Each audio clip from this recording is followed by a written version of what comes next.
하나님께 영광입니다. 여러분 금방 본문의 마지막 절 갈라디아서 1장 24절에 보면 하나님께 영광을 돌리니라.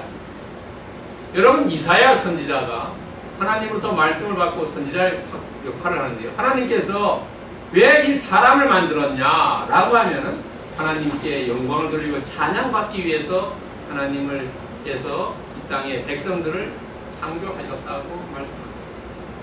우리는 이 땅에 살면서 하나님께 영광 돌리는 게 처음이자 마지막이 되어야 된다 하는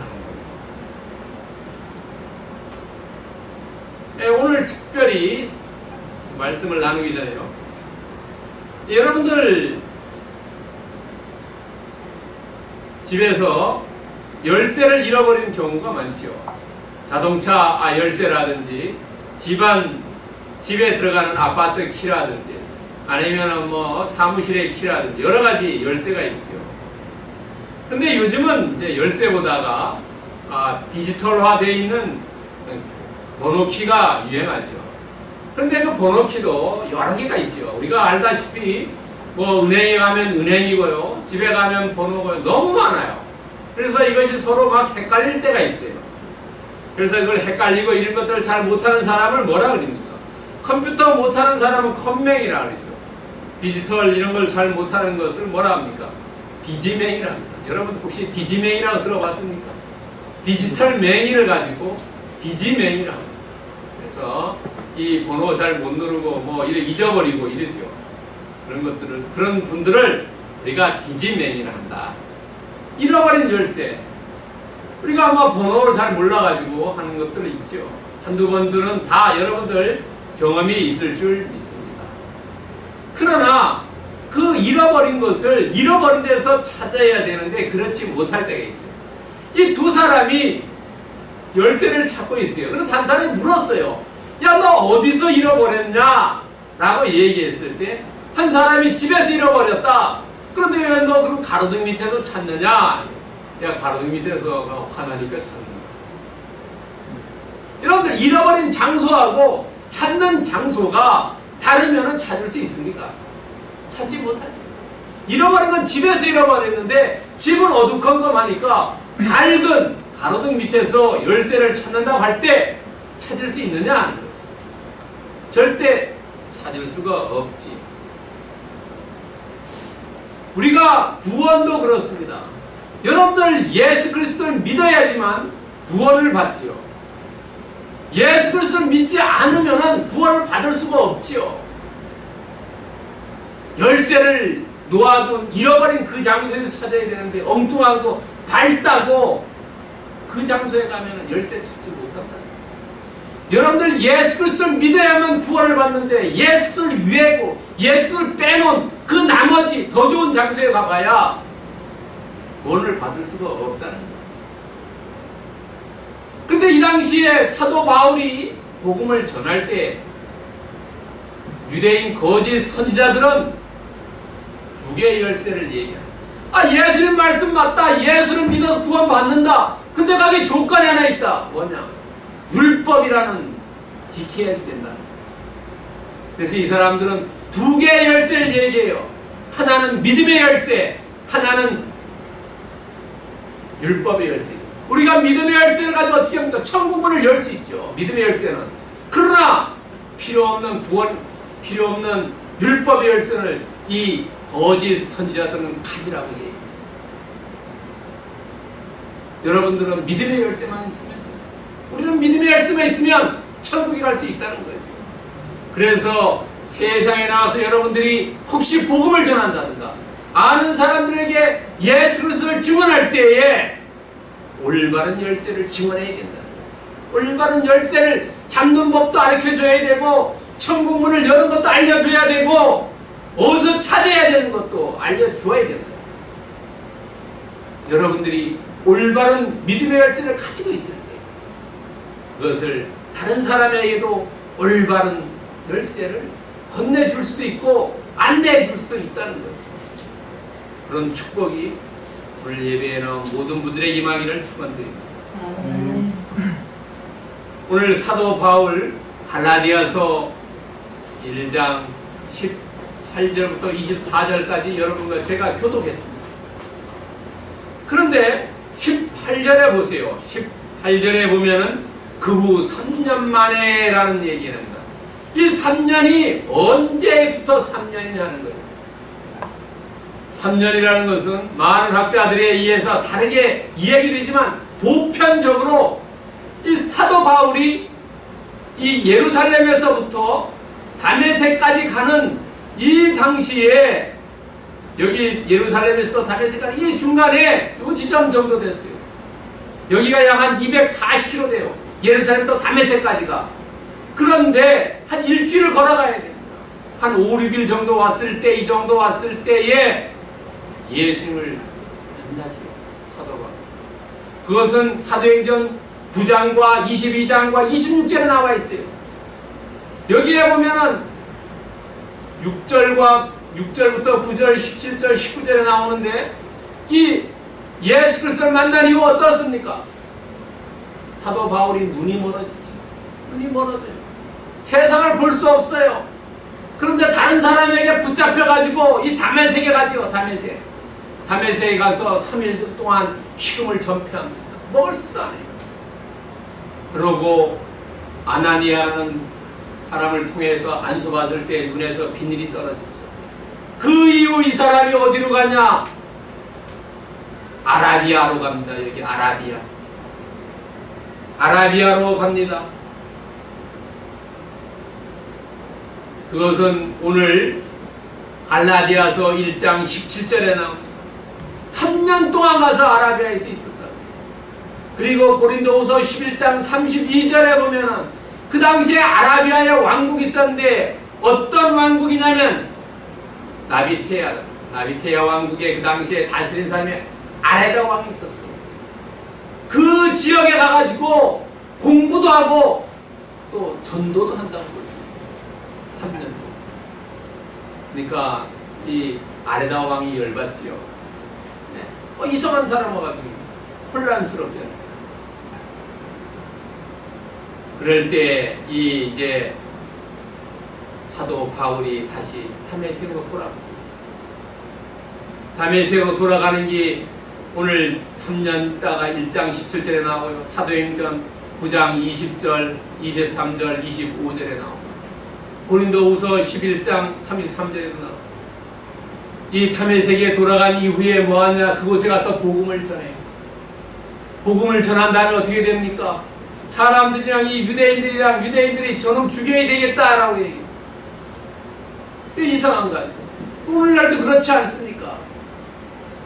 복음에 어려움이 있었다는 전하는데, 그러니까 이 제자들이 이 사도 바울을 어떻게 합니까? 다메섹 성에서 광주리에 넣어가지고 도망가게 만들었어요. 도망가게 만드는 것이 어디냐면 어디로 도망갑니까? 다메섹에서. 야, 사람들이 나를 이렇게 죽이려고 하니까 내가 예루살렘 올라가 봐야 되겠다. 사람들이 예루살렘 복음과 다르다고 얘기하고 너는 사도가 아니라고 얘기하니까 내가 정말로 예루살렘 올라가서 그 사도들을 만나가지고 한번 봐야 되겠다. 예루살렘으로 가. 이게 오늘 18절에 나옵니다. 그리고 사도행전 9장 29절부터 30절에 나옵니다. 예루살렘 올라왔어요. 예루살렘 올라와서 어떻게 합니까? 사도들을 만나죠. 다 못 만나요. 베드로만 만납니다. 다른 사도를 바빠서 나 전도 갔어요. 없어요. 그 다음에 주님의 남동생 야고보 만나죠. 그리고 이 당시에 사도행전에 보면은 유대인들과 변론해요. 야, 내가 옛날에 공부를 많이 했는데, 왜냐면 유대인들 다 알죠. 바울이 그 당시에 가말리엘 문화생이기 때문에 그 당시 같이 공부했던 사람들, 이런 사람이 있었어요. 같이 그 사람들이, 야, 내가 옛날에 공부했는데 이게 틀리다. 내가 정말로 진리를 붙잡았다. 너희들 그거 벌리고 진리를 붙잡아라. 그러니까 그쪽 사람들이 뭐라고 얘기하겠습니까? 이 미친 사람 아니냐? 너가 어떻게 거기 가다가 잘못된 거 아니냐? 3년 동안 우리가 못 봤더니까 너가 헷갈리겠지 않았냐? 라고 얘기해요. 그럴 때 어떻게 합니까? 야, 우리 죄를 없애버리자. 그러니까 이때 이 사도 바울이 도망갑니다. 예루살렘에서.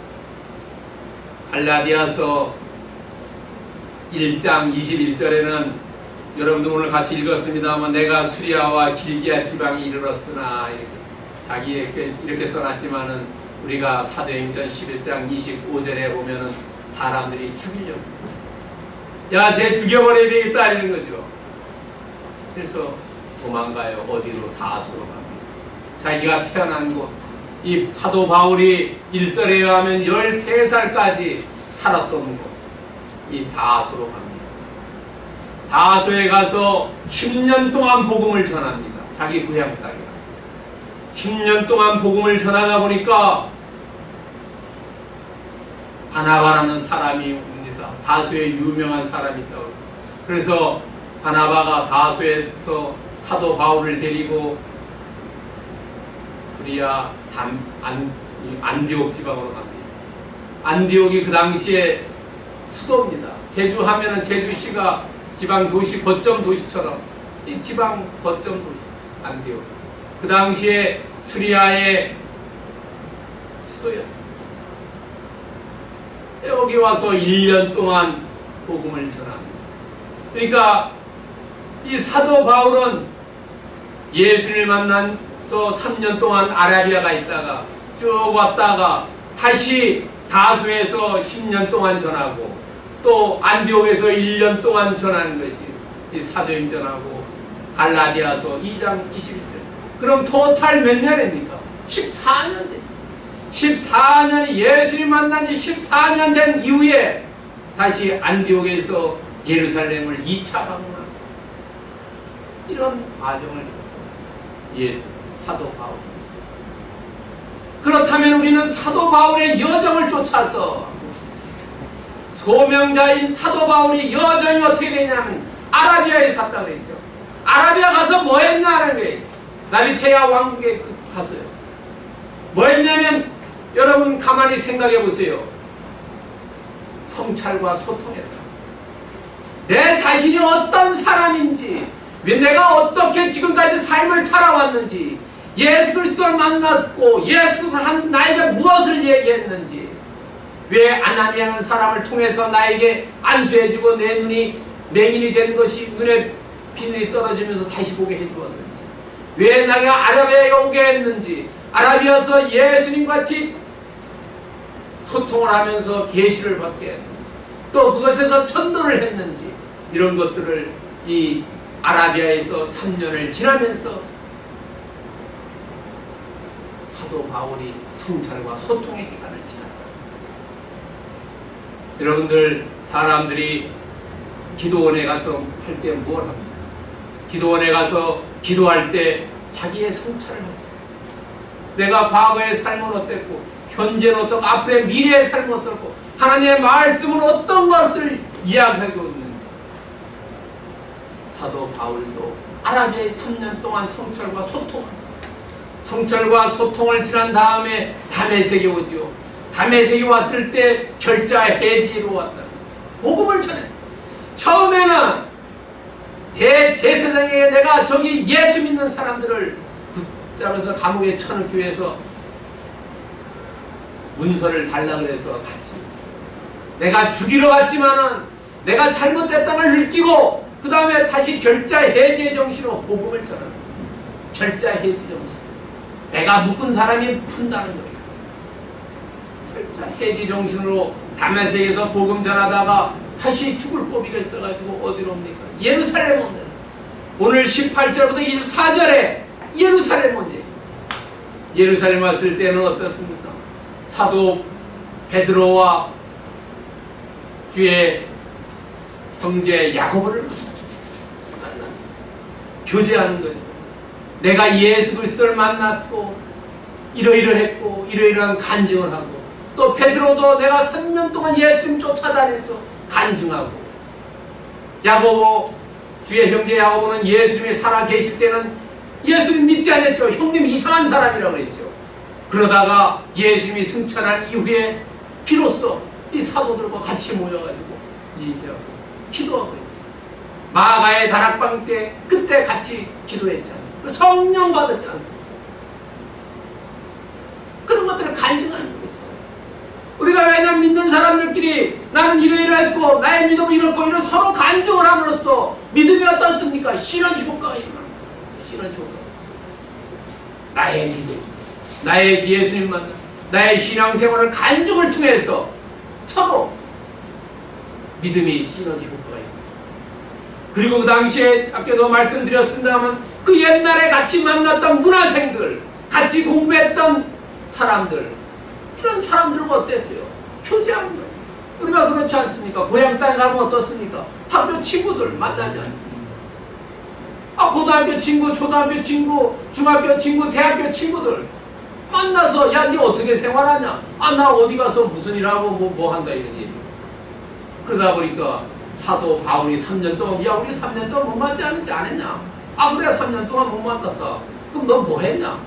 쭉 얘기하고 진리가 아니라 비진리냐 소리 돌아. 야, 그러니까 제가 달라졌다. 저놈만 죽여버리자. 왜냐하면 우리와 같이 공부했어요. 우리가 유대인의 그 율법을 지키고 있는, 저 율법을 지키지 않아도 된다는 게 말도 안 되는 소리 한다. 오늘날 그렇지 않습니다. 가정에서 만약에 제사 지내는 사람 안 지내는 사람 말도 안 된다고 그러지 않습니다. 맞다. 이 당시나 지금. 그래서 이 친구들이 이 사람 유대인들이 죽이러 왔어요. 그래서 다시 도망가요. 어디로? 수리아와 킬기아. 가서 뭡니까? 거기서 복음 전달해. 만나지 않았던 사람, 몰랐던 지역에 가서, 제주에도 그런 사람들 오지요. 육지에서 야, 도저히 내가 이 동네에서는 이런 일 못하니까 제주도 가서 일하자. 사람 없는 데 가서 일하자. 온다는 거죠. 이 당시에 사도 바울도 야, 내가 옛날 땅, 나를 어릴 때 그 모습만 알고 있던 내가 예루살렘 가서 가말리엘 선생님 밑에서 율법 공부하지 않던 그 어린 시절에 밖에 모르는 그 동네 가서 10년 동안 복음 전도. 그 다음에 안디옥에 가서 다시 1년 동안 복음 전도. 이런 소명자의 여정을 펼쳤다. 그렇다면 우리는 오늘 본문에 나오는 예루살렘과 수리아와 길기아에서 사도 바울의 삶이 어땠는지를 한번 추적해 가보자. 예루살렘에서 어땠습니까? 예루살렘에서는 교제와 변론했다고 그랬죠. 교제와 변론. 여러분들 18절과 19절에 보면은 수제자 게바와 주님의 첫째 동생 야고보의 방문을 했습니다. 왜 사도 바울이 게바라고 불렀습니까? 우리가 보통 알기는 게바보다 뭐로 더 잘 알려져 있어요? 베드로로 더 잘 알려져 있죠. 베드로. 그런데 예수님이 처음 이 게바라는 이름을 주셨죠. 요한복음 1장 42절에 보면은 예수님이 원래 베드로 게바 이름은 뭡니까? 시몬이었어요. 시몬이었다가 게바로 너 이름 바꿔라. 게바는 어느 나라 말입니까? 그 당시에 그 지역에 통용하던 아람어입니다. 아람. 베드로는 어느 나라 말입니까? 헬라어입니다. 게바라는 이름. 이 사도 바울이 왜 게바라 그랬냐면은 왜 그랬겠습니까? 예수님을 자기가 만난 이후 예수님이 위대한 사람이라는 거. 이 예수님께서 주신 이름, 그 이름을 부르면서 그 게바를 어떻습니까? 존경하는 의미였습니다. 여러분 애칭이라든지 그 별명을 부르면 별명 부르는 건 어떻습니까? 그 사람 놀리는 거 아닙니까? 안 그렇습니까? 아무리 좋은 별명이 있다 하지만 그 사람을 놀리는 거예요. 그러나 원래 그 사람 이름을 불러주는 거, 그거는 그 사람을 존경한다는 거예요. 존경. 애칭도 놀리는 겁니다. 그 사람 존경하는 건 그 사람 이름을 불러주는 거예요. 이 사도 바울은 베드로의 분명 주님께서 주신 그 게바란 이름을 불렀다. 그리고 첫째 동생 야고보. 여러분 예수님의 어머니신 마리아는 4명, 예수님 밑으로 4명의 동생을 더 낳았습니다. 그리고 2명의 여동생 더 낳았습니다. 여동생은 더터스라고 나와가지고, 여러분들은 마가복음 6장 3절에 보면은, 마가복음 6장 3절에 보면은 예수님의 형제들이 나와요. 그게 동생 중에 첫 번째 동생이 야고보고, 두 번째 동생이 요셉이고, 세 번째가 유다고, 네 번째가 시몬이고, 그 외에 여동생이 2명 이상 있다라고 알고 있습니다. 옛날에는 자녀를 많이 낳았지. 이 첫 번째 동생을 만났어요. 나머지 두 번째, 세 번째, 네 번째 동생 만나지 않습니다. 그러면 가만히 보세요. 사도 바울이 만난 사람은 정말로 그 당시에 보면은 이 12명의 그룹의 제일 수제자가 누굽니까? 바울이죠. 바울. 수제자가 누굽니까? 베드로죠. 가장 12명의 수제자 베드로. 이 사람 만났어요. 그 다음에 그 동생들 중에 제일 첫 번째인 야고보 만났어요. 오늘날로 얘기하면 그 집단의 헤드를 만난 거예요. 그 집단의 최고인 사람을 만났어요. 지도자를 만났어요. 두 사람을 만나서 서로 간증하고 내가 예수님 만났던 걸 이야기했어요. 교제했다. 이 만남도 어땠습니까? 예수님께서 이 사도 바울을 가라 그랬죠.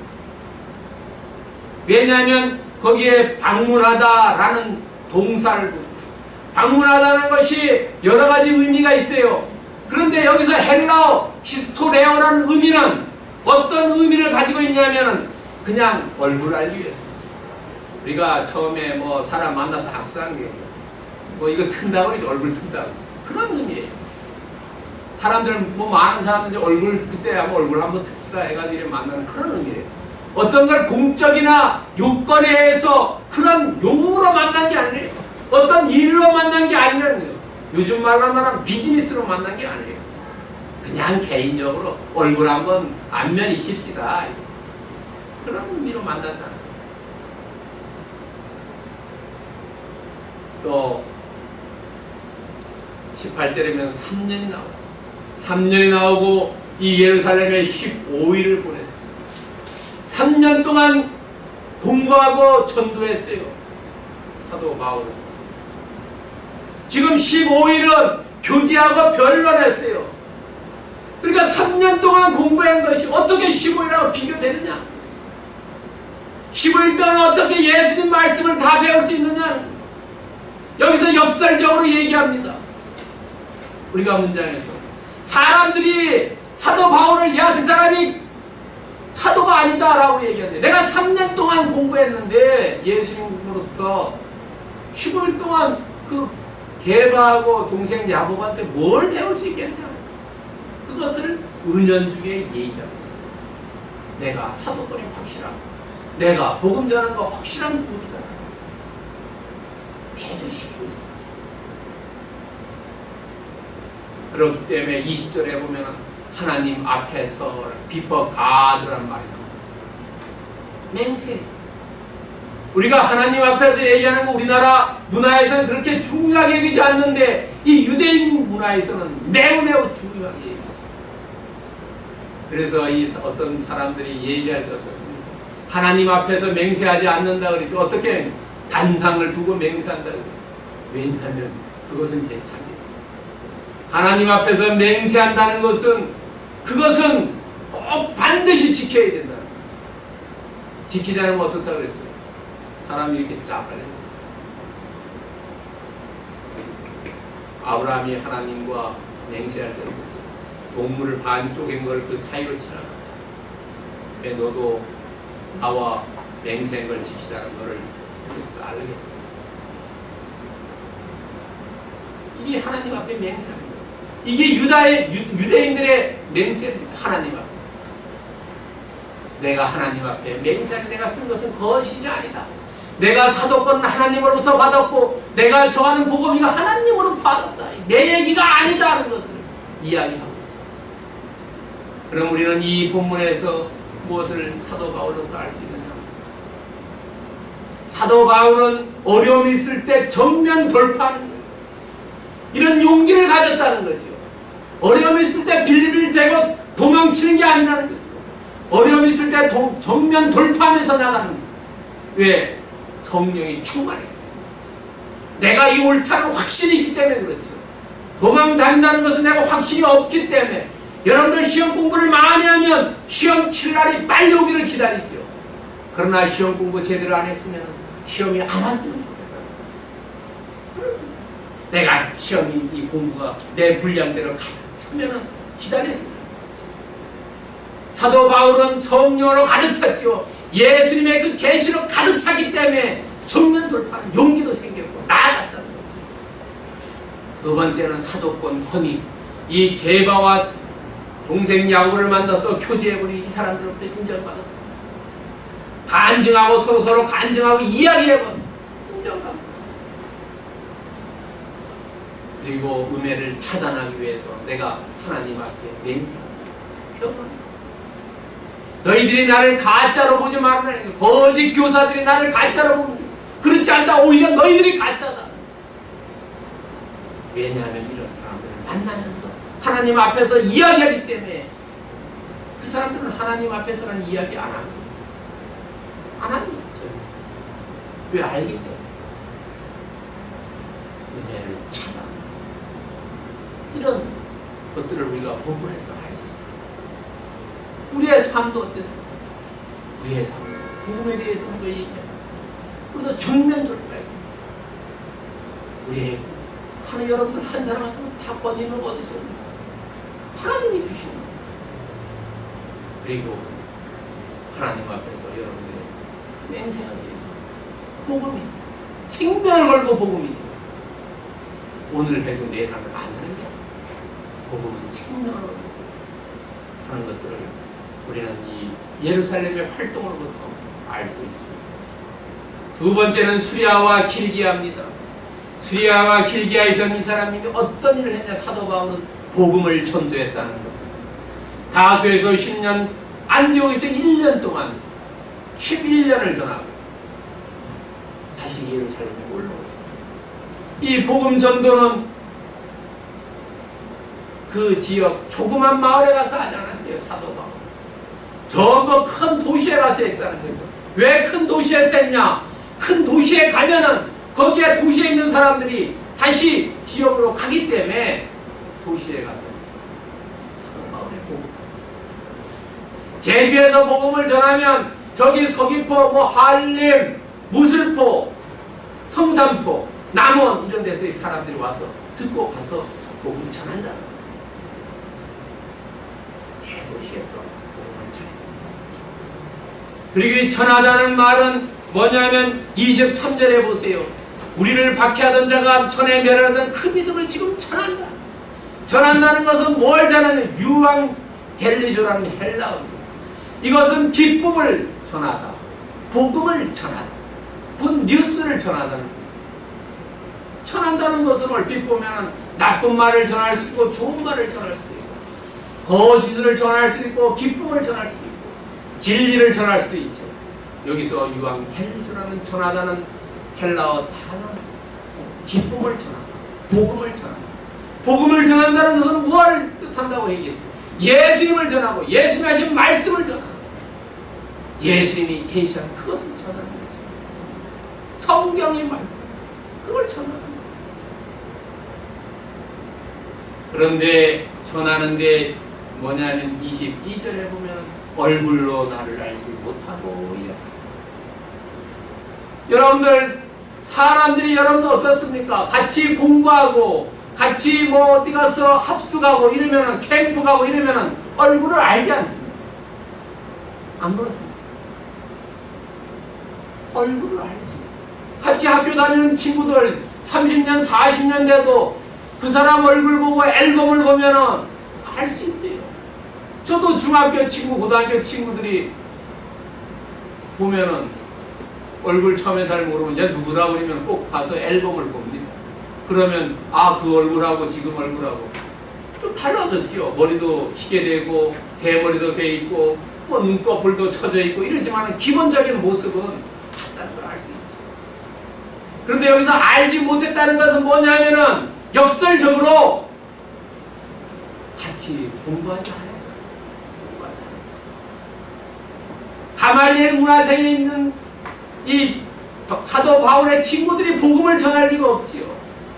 그러니까 베드로라든지 야고보 밑에서 공부한 사람이 전할 텐데 그 사람들이 알지 못한다. 증명해주고 입증해주고 있다. 사도 바울은 하나님으로 예수님부터 직접 계시받았다는 것을 우리가 알 수 있다는 것을 명확하게 입증해줍니다.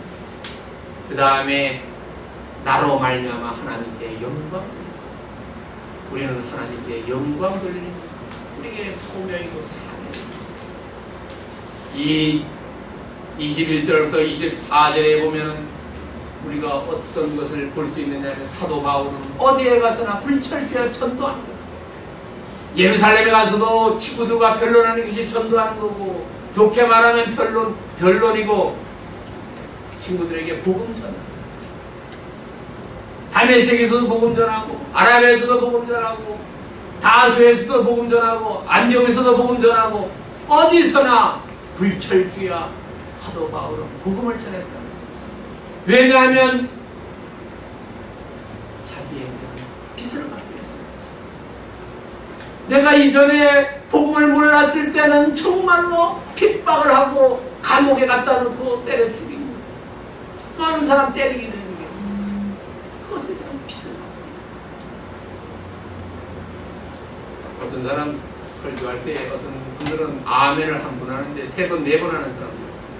물어보면 왜냐하면 내가 몰랐기 때문에 옛날에 안 했던 거 지금 다 해야 되겠다고. 사도 바울도 아마 그런 입장이 아니었냐는 생각이 들어요. 두 번째는 안면부지는 역설이라는 거. 알지 못하면은 여러분들이 어디 갔을 때 아무 아는 사람이 없다 하면 같이 공부한 사람 없다는 거죠. 같은 지역 사람 없고 같은 문종 사람 없다는 거죠. 저도 처음에 제주도 26년 전인가 7년 전에 왔을 때 아는 사람 아무도 없었어요. 요즘은 같은 학교 출신들이 5-3명 생겨가지고 아는 사람이 있는데 옛날에 아무도 없어요.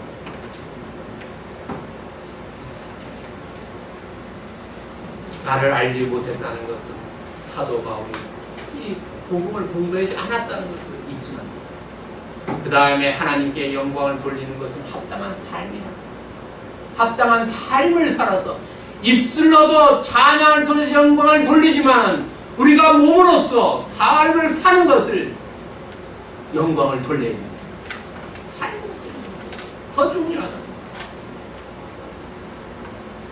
입술로 사랑하는 것보다 우리가 말로 사랑하는 것보다 몸으로 사랑하는 게 더 중요하다. 그런 축복이 임하기를 축원합니다. 아멘. 그럼 오늘 핵심 메시지는 뭐냐 하는 거죠. 핵심 메시지는 24절에 있는 것 같이 하나님께 영광을 돌리는 거죠. 영광을 돌리는. 여러분, 우리는 잘 아는 고린도 후서 10장 31절 말씀 같이 읽겠습니다. 그런즉 너희가 먹든지 마시든지 무엇을 하든지 다 하나님의 영광을 위하라. 먹고 마시는 사소한 문제까지 하나님의 영광을 위하면 다른 큰 대의명분은 다 하나님의 영광을 위해서 일해야 된다는 거예요. 개인의 유익을 구하면 안 된다는 거예요. 하나님의 영광을 위해서. 여러분, 어떤 민족은 많은 노벨상을 타죠. 그 사람들이 왜 노벨상을 많이 타는지 압니까? 그 사람들은 일생을 하나님의 영광을 위해서 일하기 때문에 노벨상을 많이 타고 뛰어나게 되어 있습니다. 여러분, 세상 사람들은 자기가 어떤 지위에 올라가고 어느 정도 돈을 벌고 이러면은 그 다음부터는 그 일을 안 하고 게을러지고 다른 일에, 세상 일에 관심만 떨어진다. 명예를 구하고 세상에 노는 데 빠진다. 그러나 하나님의 영광을 위하는 사람은 일생을 두고 영광을 위해서 일하기 때문에 그 사람들이 상도 많이 타고 마지막에 최고에 가 있다는 거예요. 여러분들의 삶에도 하나님의 영광을 위해서 일하면 지금은 미약하지만은 나중에 하나님께서 창대하게 해 주실지를 믿으시기를 바랍니다. 아멘. 그렇다면 우리의 삶을 이걸 어떻게 적용해야 되냐? 오늘의 이 본문의 말씀을 우리 삶에 어떻게 적용해 나갈 것이냐는 거죠. 오늘 사도 바울은 24절을 한번 다시 한번 읽어보십시다. 성경 24절을 같이 한번 읽어봅시다. 나로 말미암아 하나님께 영광을 돌리느라 나로 말미암아를 나로 말미암아 바이 미라고 되어 있습니다. 쑥스러움이가 아니라 바인니 나에 의해서는 영광을 나 혼자 돌릴 수도 있지만은 나의 삶을 통해서 다른 사람들이 보고 하나님께 영광을 돌려야 됩니다. 여러분들 고린도 후서 9장 3절에 보면은 우리 개역 개정판 보다가 표준 세번역에 더 정확하게 나와 있어요. 알기 쉽게 나와 있어요. 같이 한번 읽어봅시다. 여러분이 봉사의 결과로 그들이 하나님께 영광을 돌릴 것입니다. 그것은 여러분이 하나님께 순종하여 그리스도의 복음을 고백하고 또 그들과 모든 다른 사람이 너그럽게 도움을 보낸다는 사실이 입증되었기 때문입니다. 자, 나의 삶을 통해서 다른 사람이 저 사람 보니까 정말 예수를 보는 것 같고 예수를 보는 크리스찬 같다고 이제 담에색에서 어땠습니까? 그 크리스찬의 말이 처음 나왔죠. 예수를 믿는 사람 보니까 저 사람들이 크리스찬이라는 거예요. 그러니까 다른 사람들이 그들이 하나님께 영광을 돌리더라는 거예요. 그것이 뭐냐? 하나님께 순종하고 그리스도의 복음을 고백하고 다른 사람의 도움을 주고 케어해주고 헌신하고 봉사했던 거, 그런 거를 통해서 다른 사람들이 그 사람을 봤을 때 하나님께 영광을 돌렸다는 거죠. 오늘 사도 바울도 그렇다는 거예요. 다른 사람들이 사도 바울을 봤을 때 비로소 영광을 돌린 것처럼 오늘 교회에 나온 사람들이, 여러분 권석들이, 세상 사람들이 여러분을 봤을 때 영광을 돌리고 진정 크리스찬이다. 정말 예수 그리스도의 제자 같다. 예수의 삶을 보는 것 같다. 예수를 만난 것 같고 사도 바울을 보는 것 같다라고 이야기가 되고 칭송이 될 때, 그때 하나님께 영광을 돌린다. 그것이 뭐냐? 하나님께 순종하고 그리스도의 복음을 고백하고 다른 사람을 도움을 주고, 그때 그런 것이 일어날 수 있다. 고린도후서 9장 3절에서 이야기합니다. 그런 삶이 오늘 예배에 참석하는 모든 분들에게 임하기를 예수 그리스도의 이름으로 축원드립니다. 아멘. 찬송가 305장 찬송